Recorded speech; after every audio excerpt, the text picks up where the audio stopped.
Good to have with us today Joel and Angela Carden. And Joel and Angela can be heard every weekday afternoon here on 90.1 FM with Christian Nation 2 at 5:45 in the evenings.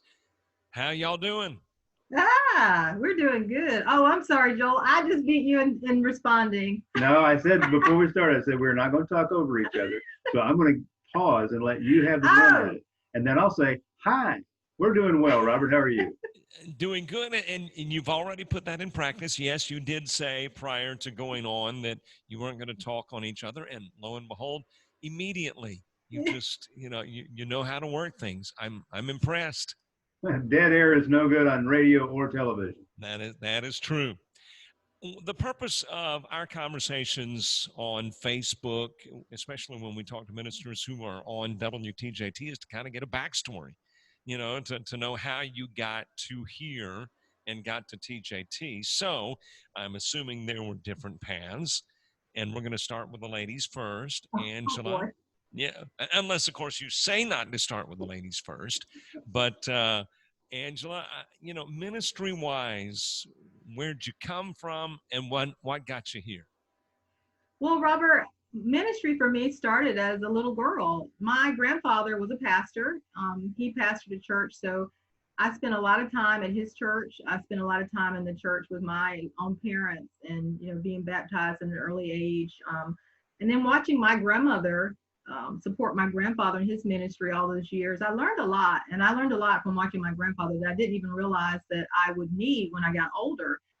And so when Joel and I met and got together, Joel had the outreach ministry that you're familiar with, and he was on your radio station at the time with the Christian Nation.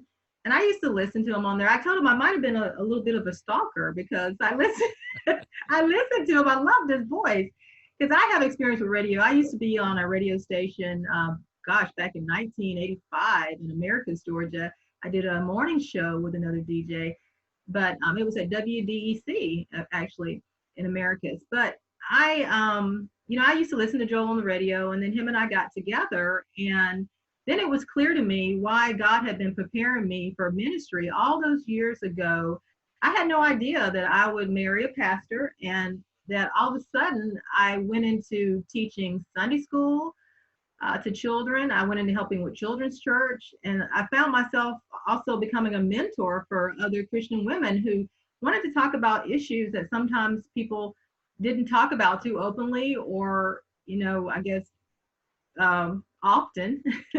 And then I felt at the same time as Joel that God was calling us to a different type of ministry, because sometimes people think that ministry is just standing up in front of a church at a pulpit with a microphone, and that's not always ministry. Ministry can be many different things. Like my career field is my ministry as well. But I found out, I felt God calling me to the radio ministry, and then I talked to Joel about it, and God had been calling him there as well. So once again, we were, on the same page, and God was talking to us both, but we didn't realize until we, came to each other and talked about that. So that's how I ended here, because of Joel and the Christian Nation. And of course, now we're the Christian Nation too, because there's two of us. Well, let me ask this, a couple of questions, one ministry related, the other not. You mentioned Americus, Georgia, which I love. Is that where you are from originally? No, I'm originally from, I was born in Fort Valley, Georgia. You may have heard of that, where all the peaches come from. And then we moved to Warner Robins, but I went to college in Americus, Georgia, at Georgia Southwestern. Oh, okay. We do a lot of work with South Georgia Tech, which is the junior college there. Yes. Yeah. Ministry-wise, now, did you, we're all, to some degree, I think, a minister from the standpoint of a witness, but were you involved in an organized ministry, so to speak, prior to Joel, or is that when it started from an organized perspective? Well, I had taught, when I was living overseas, I had taught some Sunday school at some point, but I had never been involved in any type of organized ministry. Like I said, I only watched my grandparents. And at that time, you probably remember how it was back in the day when people used to go out and visit other people in their church. And so I would tag along with my grandparents because they lived out in the country. We basically were living with them at some point, and they lived so far out in the country they couldn't leave us home alone. So they'd take us all over the place, and we'd sit on people's front porches while my grandparents, ministered to them. We'd go to funerals, we'd go to wakes, we'd go to just gatherings and all types of things. So I had never been involved really in any type of organized ministry until me and Joel got together. Joel, the path that you took to get where we are today. A rocky road, Robert. The thing that she left out there in that calling to it was she felt led, and she and I had talked about it a lot over the time that we had been together, but we never felt like it was time to pull the trigger. Right. And then you contacted me and said, I'm back on the station and trying to build some listenership, and maybe you'd like to come back on. And that was the thing, that was the catalyst. Because then we felt like, okay, well, we're not the only people thinking about it. And we really have enjoyed this last year on the station. We've grown a lot. I think we've gotten a little better at it. And the back and then the forth and between the two of us has kept both of us on our toes. But how did you get here? And I do thoroughly enjoy the program and am honored that the teeny tiny role I might have played in bringing this together. But how did you get to this particular point in your ministry life? Well, we back years ago had the Christian Nation on WTJT. I had come to the station because I at that time felt the need to increase my ministry outreach. We had the outreach Ready to Run Ministries. And so I was on for a little bit, and then I was on live for a little while. And then I headed out of Baker, went into Crestview. We operated in the leadership group with New Life International Worship Center in Crestview for several years. Angela worked for the state of Florida. I back and forth some of that, but I never went back into full-time ministry until we got involved in this. And the road, she and I have come together we've been together 9 years. And we got to each other in a very strange way. It's actually 10 years. Well, see? Oh boy. I'm going to count back, and if this is 20 and we were married in 11, that's 9. Well, but we were together since 2010. Okay, we knew each other back in the day. See, now here we go. This is good stuff. It's real life, people. This is boy. real life. Okay, now that I've gotten that straight. The radio has always been something that I have thought was a really good format for ministry. And what you've got here is something that is very unique and really hard to find anywhere when you do all of these different styles of ministry. And you can go here, if you're a person looking for a church or looking for a particular way that the gospel is given, you can go listen to this station all day long and you can hear a dozen different ways, and you can decide for yourself whether or not this way or that way. And there's no place I know of that you can find that kind of diversity in the faith. For almost anybody can get something if they know where to look. I agree. It is very diverse, and it does give you the various options. Speaking of diversity, when you're going to have two persons in one ministry, or in this particular case, a radio program, I'm assuming you don't always see eye to eye on a particular topic. So when you are doing a radio program, do you kind of rehearse prior to recording, what you're going to do and say, and do you iron out those differences prior, or do they just come out on the program too? I think it's a combination of those two things. First, we'll get together and we'll talk about, this is what I have on my heart, and then I'll give her my scriptures that I want to use, and she'll give me the scriptures she wants to use, and she leads one day and I lead one day. So Monday and Wednesday she leads, Tuesday, Thursday I lead, and then Friday we do a recap. When we do our rehearsing, we will check all the scriptures and see which translation she wants to read out of, and I generally go for King James, and she generally goes for New Living, and we kind of, sometimes I like to have it my way, but we work all that out before we get there. And then when we actually go to do the recording, then it's Katie bar the door, and no telling where we're going or how we're getting there. And so usually what I send you is a edited version, which probably is quite a bit longer than what I send you, because I've got to take out all the wait, what, if, I, then, what, and once you get all that out of there, you can get down to 10 minutes. You mentioned the preferences where the different interpretations or versions of the Bible are concerned. Let me ask first, Angela, why with you? You say it's the New Living Bible that you prefer? Yes, I And why? love I love New Living because for me it's easier to understand, and because I taught Sunday school to elementary school children, that was a version that I used because I thought it would be easier and it's easier to break down. And I like to keep things simple. Joel is a Bible scholar and he is very serious, but I'm actually a person that likes to find humor in anything and everything. And I did that a lot when I taught Sunday school to children. And that was one of the things that kept them engaged and kept them loving my class. So for me, that's what I enjoy about New Living. I just think it's easier to understand. I like to keep it simple, Robert. Joel, I'm with Angela on this now. I mean, King James is very difficult at points to understand, but why do you prefer it? Well, I would go with the line that I want the same version that Paul and Silas had, Oh boy. because I've heard that mentioned, but they didn't. There wasn't one. They That's didn't. right. Obviously, they didn't. Well, my preference for King James is only because it's poetic and it's the way I was raised with it. So I have memorized most of what I have in my head in King James, but I like them all. And when I'm studying, when I'm getting prepared, I like to go look at the New American Standard. I think is a real good version. The New English Standard.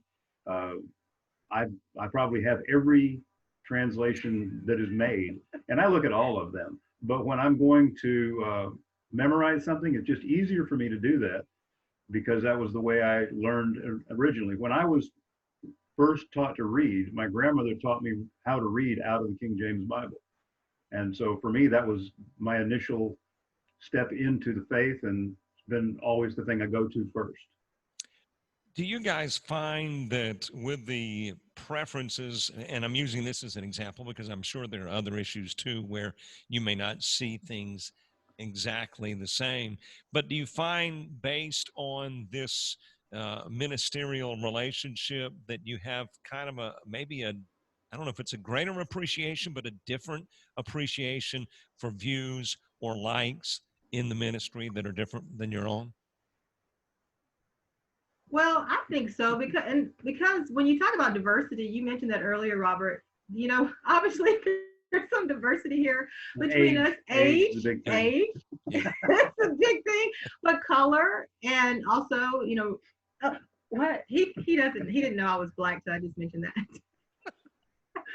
But in background, the way we were raised, and also, I mean, him being raised a decade earlier than me, that makes a huge difference too. And also our background, well, actually, I guess you could consider him Southern. I don't know. I'm Southern. So sometimes, and also the way the churches that I have been in, that I was raised in, are different from the churches that he was raised in. So I think that sometimes does play a role in sometimes us maybe not agreeing, or also us seeing things from a different point of view, because he really has opened my eyes sometimes to different things that I had not even been taught, growing up as a child, or realized. And I hope it's the same for him too. That sometimes it is. Yeah. And okay. what it really does is it broadens your understanding, because your path is a path that is exclusive to you. Right. Your path to the cross, your path to faith. Mm-hmm. And you look around and everybody has got their own story and their own path. And like we were talking about the different church approaches, everybody's got their own comfort level. And for us, we've come from two different places. And it broadens for me my understanding and my appreciation for the diversity in the faith. There's just so much. I mean, the church that we went to, you could go to church and hit the door at 9 o'clock and not leave until 3. I mean, you take a snack. And see, I was used to that growing up. That's what. But when I preached, I had folks in the church who had their alarm set for 12 o'clock. Mm-hmm. And I would start at 11:30. When that alarm went off at 12 o'clock, they'd tell me, jokingly, presumably, you can talk as long as you want to. We're done listening. So I've seen some stretch. And at that church, I'm teased constantly by her Mhm. that I own the record at New Life International Worship Center for the longest sermon ever preached. Yes. Yes. Is that a Wow. record you're proud of? Not particularly, but listen, if you leave a guy with nothing to preach for about a year and then you say go, I was loaded for bear. I mean, I was going to take out the entire army of hell. You didn't know when you'd have another chance, too, so you had to That's get it all right. in. Hey, you don't leave anything in the wagon when you know this is the unload zone. Where the Christian Nation, too, is concerned, what is the goal and what is the desire to see for the future for the program and not necessarily the program radio-wise? I mean, is there a desire to expand the ministry beyond 90.1? Oh, you look at Want me to get that? Oh, well, you go ahead. Okay. Well, in our opening, when I do the opening, I say that we're here to bring you a word of encouragement, to lift your spirits, and to share the love and joy of Jesus. And that, for me, is the calling for what we're doing. We are trying to encourage and lift spirits and bring good news and bring the positive and to remind us that we've got a God who's bigger than any of the problems that we're concerned about. Amen. And that we can overcome all things with his strength. That's, for me, that is the ministry of the radio station for us. Down the road, one of the things that we're going to do somehow is we're going to expand into service like we had done previously. We did a lot of service during Hurricane Michael. I spent a lot of time over there with our equipment and our manpower clearing roads and things. And we really learned a lot over there about the need for the church to be active and not just during a storm, but all the time. Mm-hmm. And that's something that we want to really expand ours into. We've talked about doing, a YouTube channel. We've talked about a variety of things, but part of the problem for us is time. Between the two of us both working full time, we don't have a lot of time. And you would be ashamed of us for how we scramble to come up with some topics and try to get them to you. And you know how we send them to you. I'll send them piecemeal because we just don't have time to do all 5 of them at one time. Mm-hmm. Also, I wanted to add, Robert, I'm sorry. No, I think it was your turn anyway. Well, when we started the Christian Nation too, for me, it was also about helping us all, encouraging us all in our daily Christian walks, because it's not easy to be a Christ follower. And that's the term that I like to use. I don't like to say Christians. I like to say Christ followers, because there's a lot of Christians out there who aren't following Jesus. And so I think as Christ followers, we need to realize it's, number one, it's not easy. 2, we don't have to be perfect, because none of us is perfect. And 3, we need encouragement from people who understand. So that's why some of the topics that I bring are topics that people usually don't want to talk about, or they don't want to be open about, I guess, in public. Because I just want to, encourage, because I've always felt like I was an encourager, and especially when it comes to women and children. But I just wanted to be able to talk about, everyday things that happen that maybe people don't want to admit. They don't want to admit that they get mad when people cut them off in traffic and they want to curse them or something like that. They don't want to admit those things. But those things happen to Christ followers all the time. We have emotions. We can get angry, but you have to remember, anger but sin not. Those are the things. So it's really like reminders for Christ followers and just to help us in that day-to-day Christian walk. Okay, did I talk too much? No, talked too much. No. Did excellent. I love the talk. We had a guest on last week that we had a 2-part guest series, and I told him when we started, she and I individually could just sit here and talk to the wall all day and probably not take a good breath. So we'll try to give you room to talk, but you may need to raise your hand and say, I want to put something in. So we should talk about our new format for Fridays, just to let listeners know that every Friday will be Feel Good Friday, where we actually give some encouraging, I guess, some good news. We give good news to our listeners because there's so much bad news going on right now in media, social media, and everywhere. And so we wanted to share some good news. And so I've actually been finding people through social media that are having some amazing stories of helping others. And these people are responding well. I contact them and ask them to be a guest on our show. So we've had 2 so far. Right. And we interview them, and then they tell their story. And it's just an encouragement that, there's good things happening out there. There's good Christian people doing good Christian things. And it's not all as bad as they make it out to be if you watch anything else. That is a great idea, and I'm glad to hear. And I like the aspect too. Not that I don't love to hear Angela and Joel on the program, but adding another, I guess, angle Yeah. into the program with bringing special guests in. That's good. That's good stuff. Yeah, and Bef- it's interesting to hear their ministry. It reminds us that it's not just our little church. It's not just our little doing. We're not alone in the cave, and God's got nobody else doing any work. There's folks out there who are Yeah. just getting up in the morning looking forward to what God's got for them. Before I let y'all go, I didn't say I was going to say anything about this, so I may get in trouble here. But Angela, didn't you take a little tumble recently? And are Oh you my okay? Oh my goodness, I did. And I'm actually going to use that on one of our shows to Mm. talk about what God has actually taught me from my little fall. Yes, Robert, I had a tumble off of one of my horses, and it was definitely a shock. But and I broke a few things, and I'll talk about that on one of the shows. So I'm doing better. It's been almost 2 weeks. What, 2 weeks 2 weeks tomorrow tomorrow. from my accident?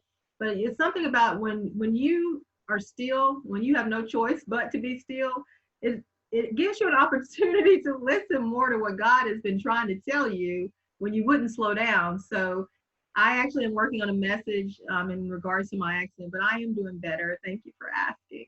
Well, good. I'm glad to glad to hear you're improving, and certainly great to have Joel and Angela Carden with us. Thanks so much for being on the radio station with Christian Nation 2 again, Monday through Friday, 5:45 in the afternoons. And thanks for sharing with our audience today.